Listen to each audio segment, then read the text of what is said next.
최초의 선교사 바나바와 사울에 대해서 말씀을 나눕니다. 예루살렘 교회가 핍박을 받아서 야고보가 순교하고 베드로는 체포됐다가 겨우 피신을 했습니다. 그래서 1장부터 12장까지 예루살렘과 또 사도 베드로를 비롯한 일대 예수님의 12제자들이 교회의 주 무대에서 활동을 했다면 13장부터는 그 주 무대에 없었던 사울은 예수님 이 땅에 육신으로 계실 때 예수님을 믿지 않던 사람입니다. 그런데 이제 새로운 사람이 등장하고 예루살렘이 아니라 새로운 교회의 근거지를 마련함으로써 안디옥 교회를 비롯한 이방 교회가 중심 역할을 하는 새로운 장이 마련합니다.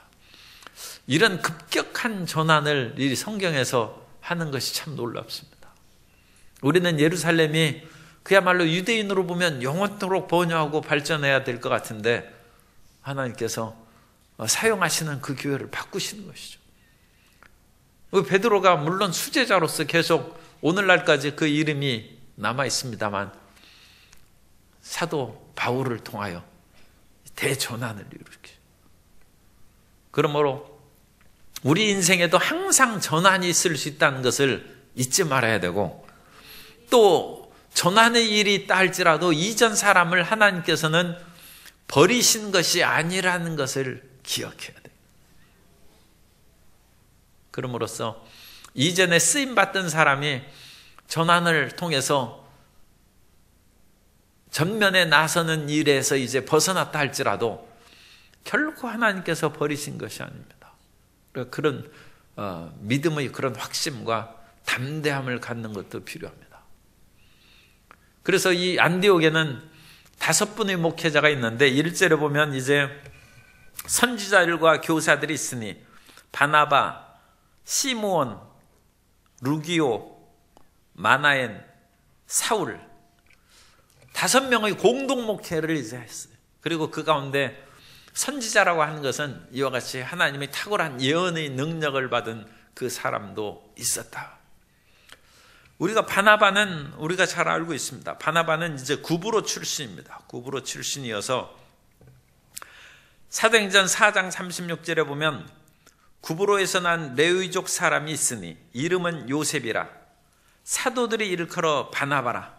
그래서 바나바는 번역하면 위로의 아들이라 바나바라고 했어요. 그래서 바나바는 구브로 출신입니다. 구브로는 키프로스입니다.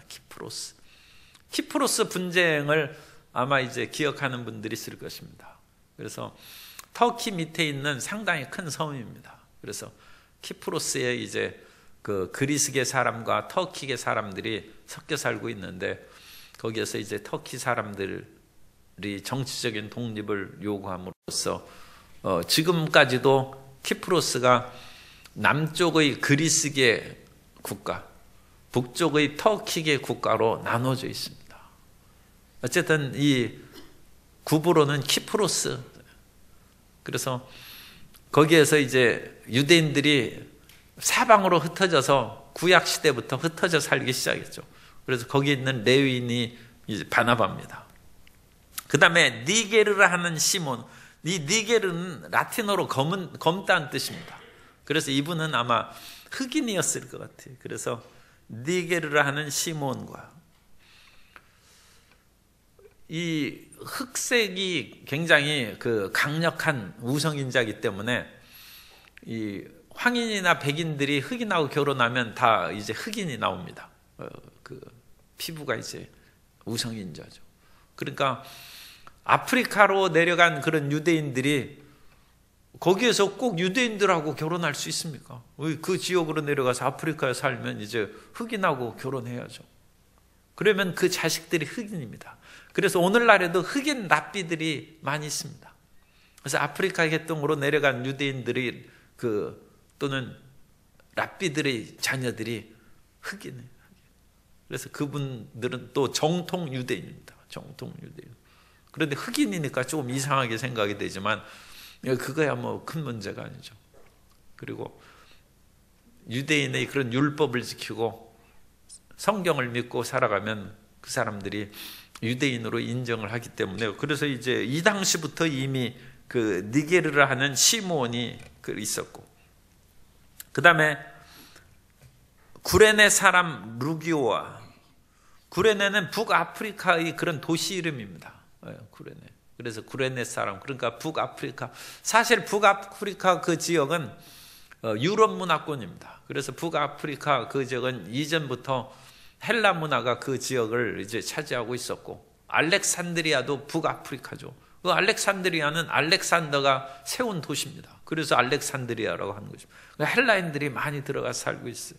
그래서 북아프리카의 지역인 그에는 우리가 보는 흑인들이 아닙니다. 흑인들이 아니고 피가 좀 섞여서 흑인과 서양인들이 백인과 섞인 그런 사람들이 있을지라도 백인들이 많습니다. 그래서 이 북아프리카에 그 구레네 사람 루기오가 있고, 그 다음에 이제 마나엔, 분봉왕 헤롯의 젖동생 마나엔과, 이 분봉왕 헤롯은 헤롯 안티바스로 생각합니다. 그래서 헤롯 안티바하고 같은 유모의 젖을 먹고 자랐어요. 그러니까 이 마나엔도 귀족이겠죠. 상당히 아마 높은 신분의 그런 사람이었을 것입니다. 그런데 헤롯 안티바는 그런 죄악의 길로 나아가고, 이 마나엔은 안디옥교의 주요 지도자가 된 것이죠. 똑같이 유모의 젖을 먹고 자랐는데, 하나는 불신의 그런 극치를 달리고 하나는 믿음의 주의 일꾼이 된 것입니다. 그러니까 우유를 같이 먹어도 그 우유를 먹고 양새끼가 우유를 먹으면 그야말로 착한 양이 되고, 독사가 우유를 먹고, 이 독사 새끼도 배고프면 우유를 이제 먹여서 키울 수 있죠. 그러면 그건 독이자라고 독사가 되는 것이죠. 그러니까 하나님의 말씀을 듣고 공부한 사람도, 마음이 선량하고 올바른 사람은 하나님의 착한 양으로 성장하고, 마음이 잘못된 사람은 하나님의 말씀을 거짓으로 인용하는 그런 마귀의 자식이 되는 것이죠. 그리고 사탄도 예수님께서 광야에서 40일 금식하고 그럴 때 말씀을 인용해서 뛰어내리라고 하고 그러지 않습니까? 성경을 마귀도 인용하는 것이죠. 그러니까 하나님의 말씀을 받아들이되 그것을 순전하고 그야말로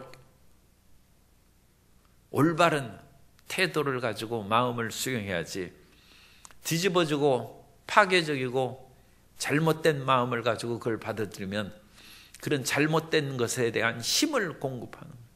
그래서 성경을 아는 사람들이 오히려 하나님을 믿지 않고 하나님의 백성들을 공격하는 그런 일들이 이제 간혹 있습니다. 그런 것이 있습니다.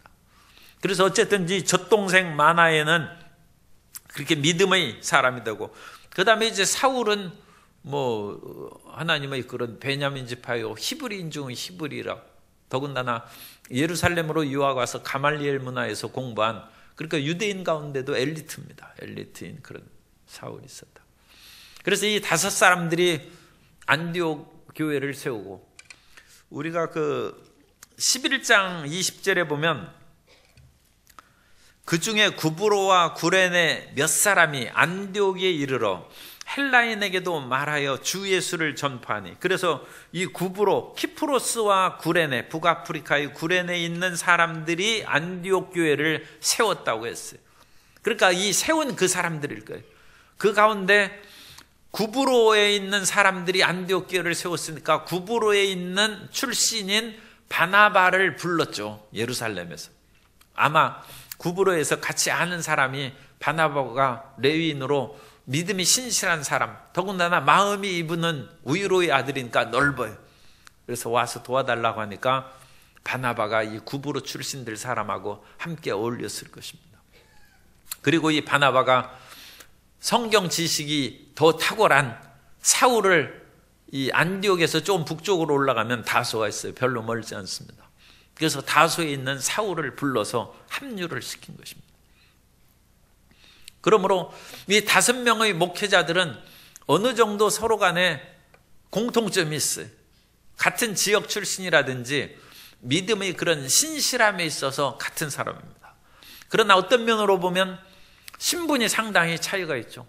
흑인도 있고 피부색이 다른 그것도 있고, 더군다나 그 헤롯의 젖동생 마나엔과 같은 사람은 상당히 높은 신분이었을 것으로 그렇게 생각하고, 또 사울 같은 사람을 보면 정통 랍비 코스를 공부한 사람이니까 일반 사람하고 틀리죠. 그래서 이런 랍비 교육을 받은 사람은 상당히 성경에 대해서 정통합니다.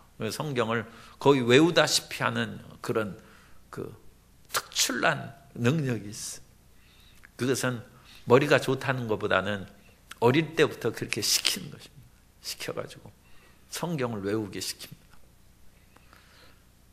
그래서 지연이라든지 이런 구브로 출신이라든지 그런 것으로 인하여 연관성도 있지만 피부색이나 또는 그 공부한 배경이나 이런 것은 또 엄청나게 차이가 있어요.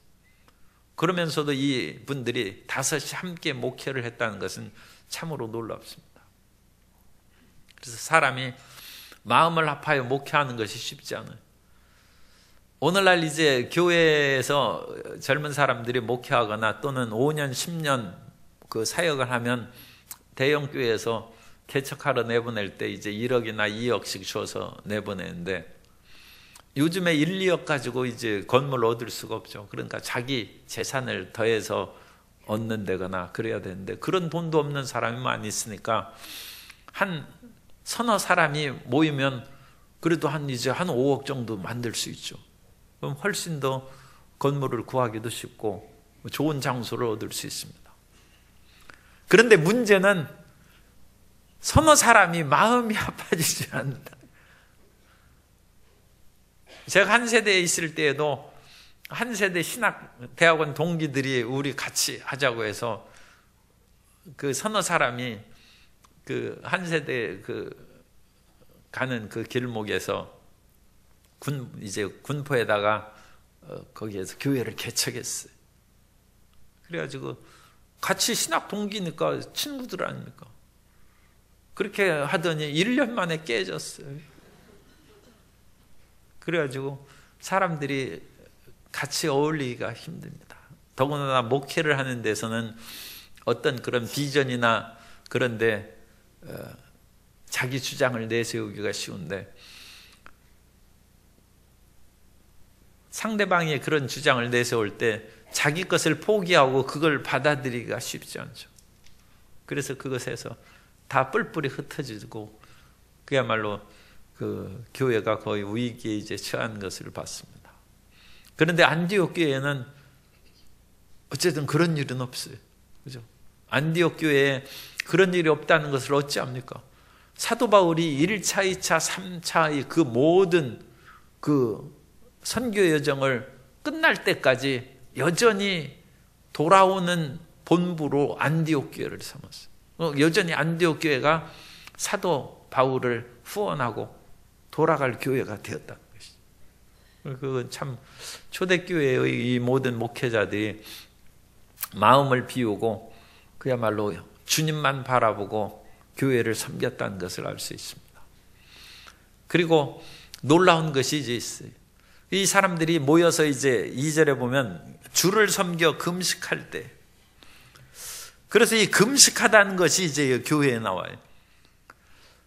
우리가 사도행전 1장부터 12장까지 이렇게 보면서 하나님을 섬겨서 이제 기도하는 것은 나오는데, 스데반이 순교할 때나 야고보가 순교할 때 예루살렘 교회가 금식을 했습니까? 안 했습니까?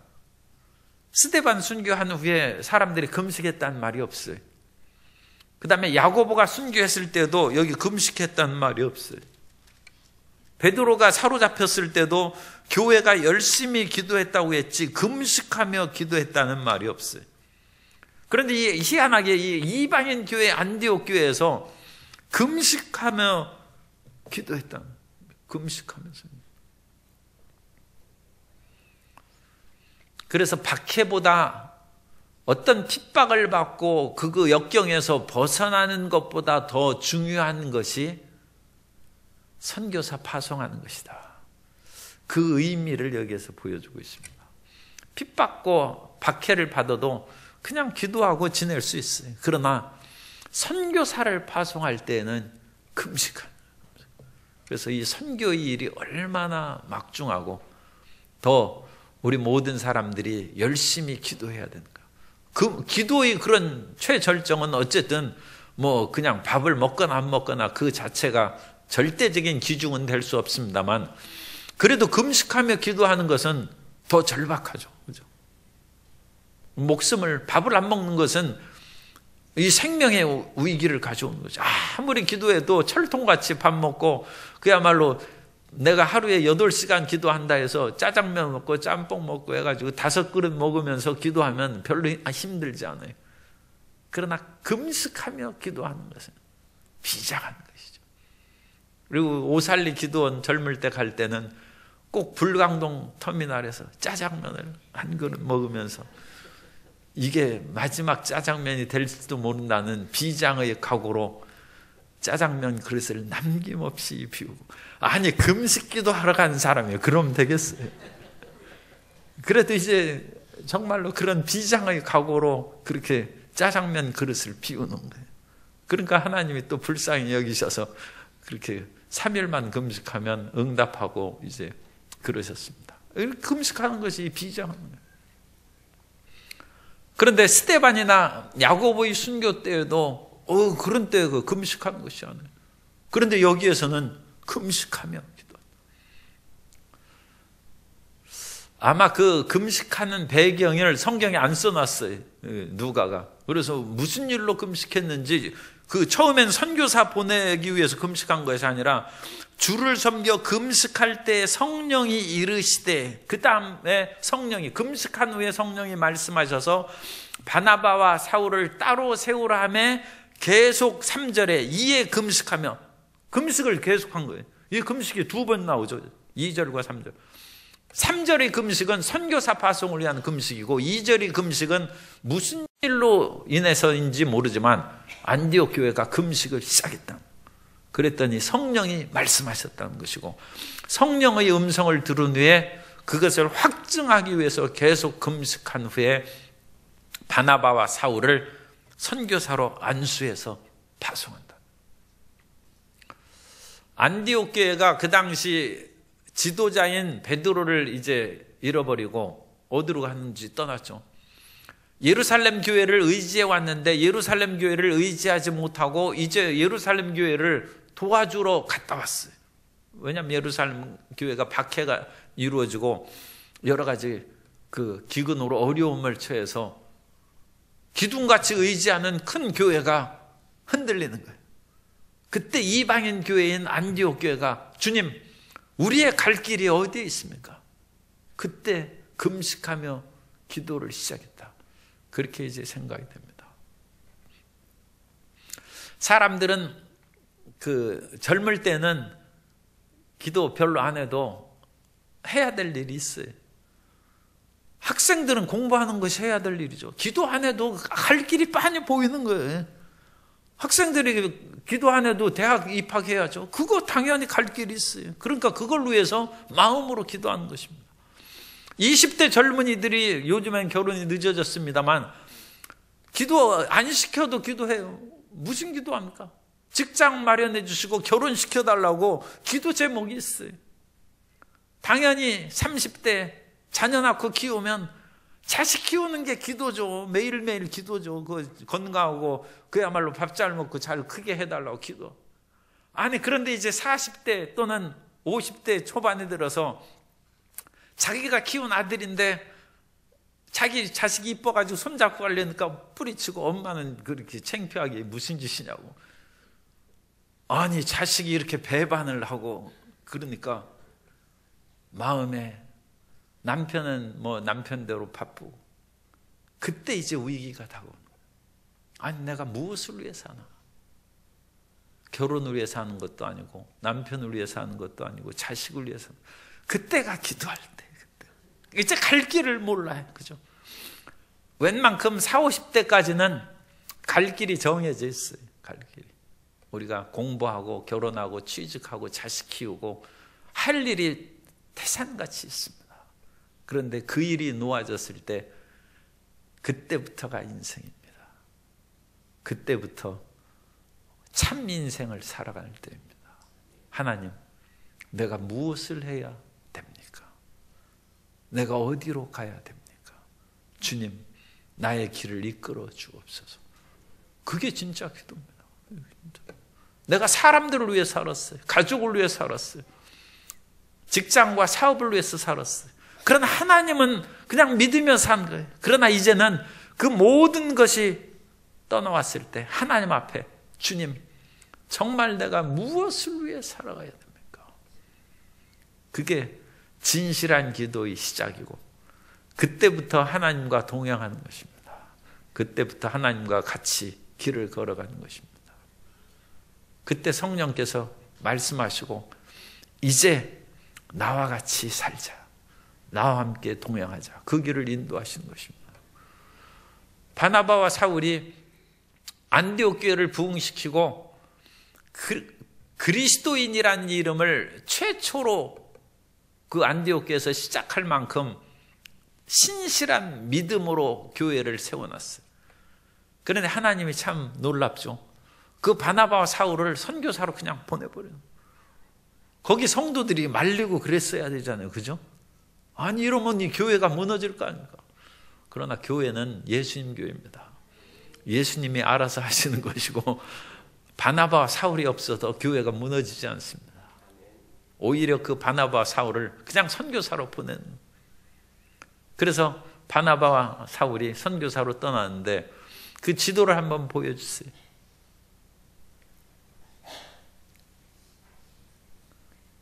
그 다음에 그 USB 있는 거 해서 처음부터 그 하세요.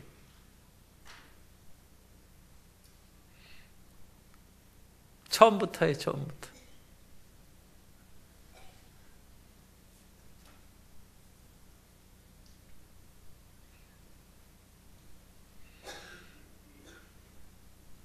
그거 다 안 받았어요? 처음부터 내가 연결한 거, 그 다음에. 우리가 이제 올해에는 이 터키하고 그리스 우리가 성지순례 갑니다. 그런데 여기에서 이제 그 소아시아 고고학, 바울의 선교 고고학은 바울이 이제 다메섹에서 회심을 한 것, 그 다음 보세요. 회심하고. 그래서 이 다메섹의 그 옛 성벽 그겁니다. 성벽에서 달아내려서 바울이 이제 도피한 것이고, 그 다음에 이제 다소는 그 사울의 이제 고향이죠. 그래서 사울은 다소에서 그렇게 태어나서 다소에서 이제 예수님을 믿은 후에 다시 고향 다소로 돌아와서 10년 정도를 있었어요. 10년 정도. 그래가지고 그 10년이 감추어진 기간입니다.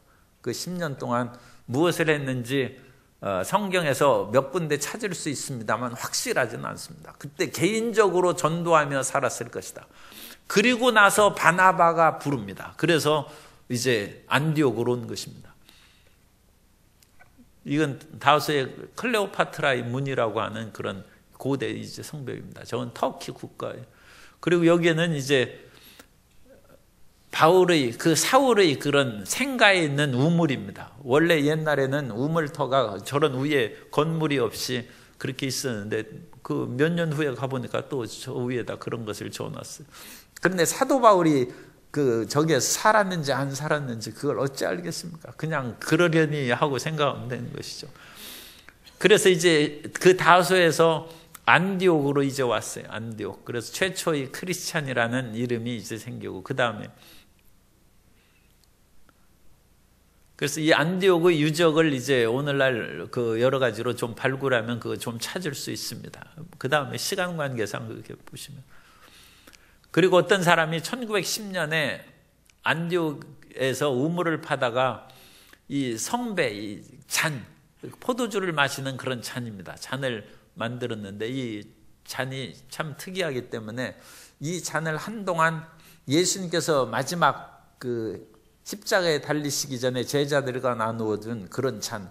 그래서 무슨 뭐 영화 그런 데도 성배를 찾아서 하는 그런 것이 있지 않습니까? 그래서 이런 마지막 성찬의 잔을 찾는 것에 사람들이 관심이 많고 이 성배의 그런 것들이 여러 있습니다. 그 다음에 베드로의 암굴교회, 베드로가 이 그 안디옥에서도 와서 예배를 드렸는데 그 당시에는 일반 시내 건물이 아니라 산에 동굴을 파고 그 동굴 안에서 예배를 드렸습니다. 그 동굴 밖에 나중에 후대 사람들이 벽을 저렇게 세워놓은 거예요.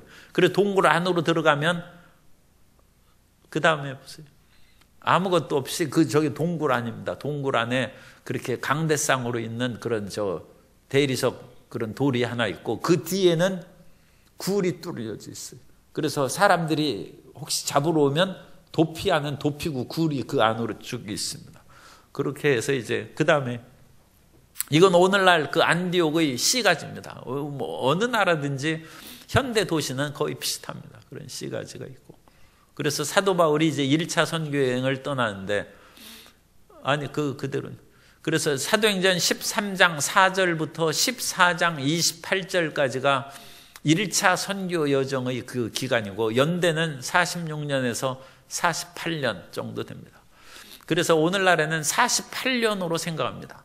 34년에 다메섹에서 사울이 회신합니다. 34년. 그 다음에 선교사로 파송할 때가 48년입니다. 그러니까 횟수로 15년 뒤에 사울이 선교사로 파송합니다. 사울은 유식한 사람입니다. 랍비로 성경에 정통한 사람인데 그 정통한 사도 바울도 15년 뒤에 선교사로 파송한다. 그러므로 하나님의 선교사는 얼마나 더 경험 있는 목회자가 보내야 된다. 이 바나바는 사울을 보증한 사람이니까 바나바는 예수님 믿은 지가 사울보다는 훨씬 더 오래됐죠. 물론 성경 지식에 있어서야 사울이 나왔을지 모르지만 어쨌든 예수님 믿는 것으로는 바나바가 더 신앙 연조가 깊습니다. 그리고 사울은 성경도 잘 알고 믿음도 신실한 자기가 율법에 흠이 없는 자라고 했어요. 열심으로 하나님을 믿던 사람인데 예수님은 몰랐죠. 그런데 예수님을 믿은 후에 곧바로 사용하실 수 있을 것 같아도 하나님께서 선교 사역을 보내는데 48년, 그래서 34년에 회심하고 15년 뒤에 48년에 이 1차 선교 여정을 떠나는 선교사의 일을 시작한다. 그래서 오늘날 선교 정책은 대개 이제 담임 목사를 안 보내죠. 젊은 목사를 보냅니다. 그래서 이 초대교회의 선교 방침하고 오늘날의 선교 방침하고는 다르죠. 그런데 이 초대교회 때는 선교사는 그 교회에 있어서 가장 경험이 많고 능력 있는 사람을 보내는 거예요. 그런데 그 다음에 능력 있는 선교사가 선교사로 갔다가 돌아오면 교회에 못 들어오게. 그래서 안 가는 거예요. 그런데 사도 바울은 계속 돌아왔어요. 그리고 거기에서 다시 힘을 얻고 또 2차 선교 사역을 하고 그 다음에 또 3차 선교. 그러니까 교회가 교회다운 것이 무엇인가 그걸 생각해야 됩니다. 교회를 자기 소유로 생각하고 자기의 그런 근거지로 생각하면 그런 것은 못하죠. 한 번 나갔는데 그 사람 못 들어오게 하죠. 왜냐하면 자기보다 더 경험도 많고 능력이 있는데 더군다나 선교 보고를 가지고 돌아오면 거기에 있던 이제 목회자가 위기를 느끼죠. 그러니까 한 번 나가면 끝나는 거예요. 그리고 그런 일을 알기 때문에 기존 목회자들이 안식년 가라고 해도 안 가요. 왜냐하면 안식년 갔다 오면 자리가 없어져요. 심지어 오늘날에는 잠시 휴가 갔다 오거나 하고 그래도 자리를 책상을 옮겨버린 일이 있다고 그러는데 너무 살벌한 세상이죠. 살벌한 세상. 교회는 그러면 안 됩니다. 교회는 살리고 힘을 주고 용기를 줘야 됩니다. 그래서 바나바와 사울이라는 그들로 말미암아 안디옥 교회가 크리스찬이라는 이름이 생기는 그 기여를 한 사람이 선교사로 나아가고 그 바나바와 사울 선교사는 몇 년 동안 선교한 그 일정 선교한 후에 아무 거리낌 없이 다시 본교회로 귀환했어요. 그래서 다시 안디옥에서 사역을 하다가 그 다음에 또 2차 선교 사역을 떠납니다. 그런 교회의 그런 바람직한 모습을 우리가 생각해야 됩니다. 그런 것이 이제 너무 이상적이고 실질적으로 오늘날 교회에서 그런 것이 과연 이루어질 수 있겠느냐. 그렇다 할지라도 교회가 그렇게 되면 모든 안 믿는 사람들에게도 귀감이 되고 존경의 대상이 될 줄로 믿습니다. 그런 모습을 이제 생각해야죠. 그래서 이 바나바와 사울이 그 지도 벌써 그 다음에 보세요. 이 지도 보면 잘 모르니까 그 다음에 그래서 제일 끝에 이제 안디옥이 있고 안디옥에서 떨어진 항구가 실루기아입니다. 거기에서 배를 타고 그 앞에 있는 저 섬이 이제 구브로 섬이에요. 구브로 섬. 구브로의 살라미라고 보여요? 잘 안 보이죠. 살라미에서 바보로 옮기고 그 바보에서 다시 육지 지역인 이 지역으로 버가라는 지역으로 갑니다. 다시 다른 거 보세요. 다음 지도 보세요. 이것도 잘 안 보이시죠? 이것은 바보에서 이제 바울이 활동한 곳에 기념교회가 세워져 있어요. 그래서 그 기념교회가 지금 일부는 세워져 있고 옛날에 웅장했던 그 교회는 폐허가 되어 있습니다. 예, 됐습니다. 그러니까 이 안디옥에서 구브로 섬은 한 96km 떨어져 있어요. 그러니까 그렇게 먼 지역이 아닙니다. 그러나 배 타고 이제 그 섬으로 가야죠. 그래서 처음에 도착한 항구가 살라미 항구인데 그 살라미는 그냥 항구고 거기에서 총독의 관저가 있는 그 지역은 바보입니다. 바보. 그러니까 바보 하니까 다 여기는 바시 뭐 바울하고 나오는데 이건 파포스예요. 파포스. 파포스라는 그런 도시로 이제 가서 이 파포스 섬에는 세르지오입니다. 서기오라고 했는데 세르지오 폴 그 서기오 바울이라는 그 총독이 있는 관저가 이제 그 파포스 바보라는 그 도시고 그 도시에서 이제 전도를 시작하는데 거기에서 그 당시에는 그 이 바보 섬에는 그리스 여신인 아프로디테의 신전이 있었어요. 아프로디테는 미의 여신이죠. 그러니까 이 수많은 우상과 거기에서 활동하는 그런 그 박수들, 이 남자 무당입니다. 무당이고 이제 우리 성경에는 마술사라고 번역했죠. 마술사가 있어서 그런 사람들이 고대 세계에서는 지혜 있는 사람들입니다. 왜냐하면 그 이 땅의 그런 것들에 대한 분별력과 하늘의 그 징조를 가르치는 것과 지혜로운 사람이죠. 그래서 이 총독이 이런 그 총독을 잘하기 위해서 이 마술사를 옆에 두고 조언을 듣고 그랬던 것 같습니다. 그런데 사도 바울이 와서 바나바와 사울이 와서 복음을 증거하며 이 서기오 총독이 마음이 흔들리는 것 같아요.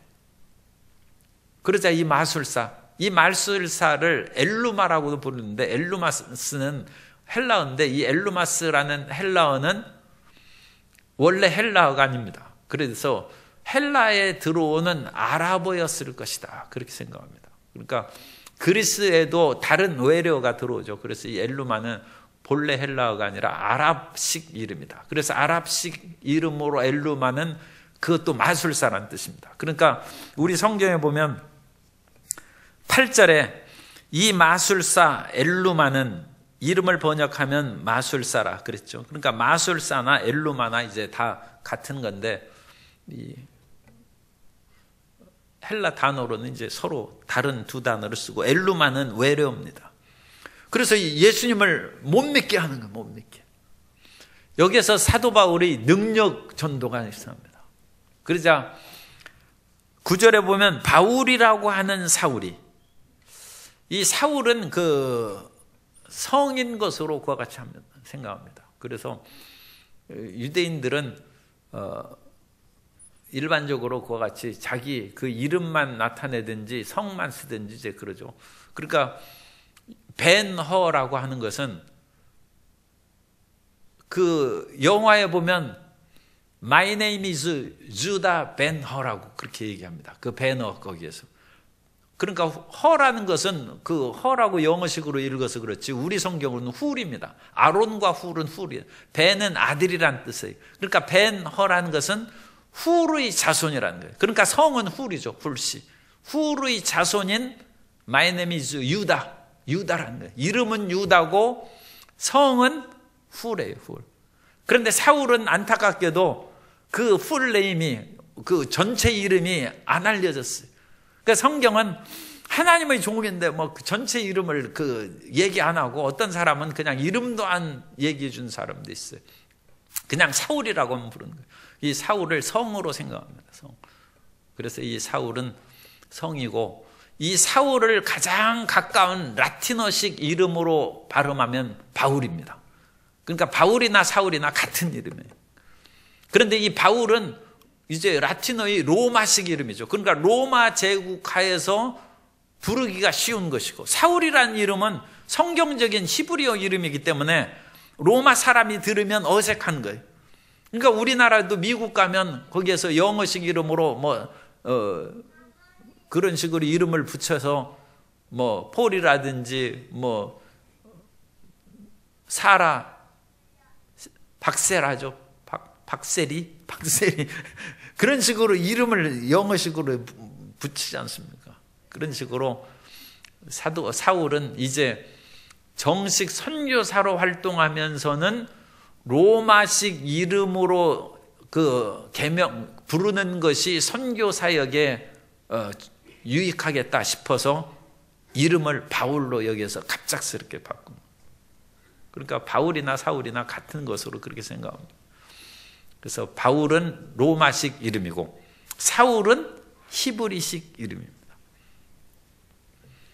그래서 이 바울이라 하는 그 사울이 이 마술사를 보고 똑바로 이제 선포하는 것입니다. 그 복음을 증거하는 것, 자기가 안 믿는 것은 뭐 그건 자기가 지옥 가니까 상관없지만 남도 못 믿게 하는 그런 사람들이 있어요. 남이 증거하고 복음을 전할 때, 그러니까 복음 증거할 때 한 사람만 이렇게 하는 것이 좋아요. 왜냐하면 안 믿는 두 사람이 있으면 옆에 사람이 자꾸 안 믿게 그와 같이 초를 치는 일이 있어요. 그러니까 그 사람은 입을 묶어 놓든지 아니면 우리도 전도 두 사람이 가가지고 그 사람 떼놔야 돼. 그래가지고 이 마술사가 총독이 못 믿게 같이 회방을 놓는 거예요.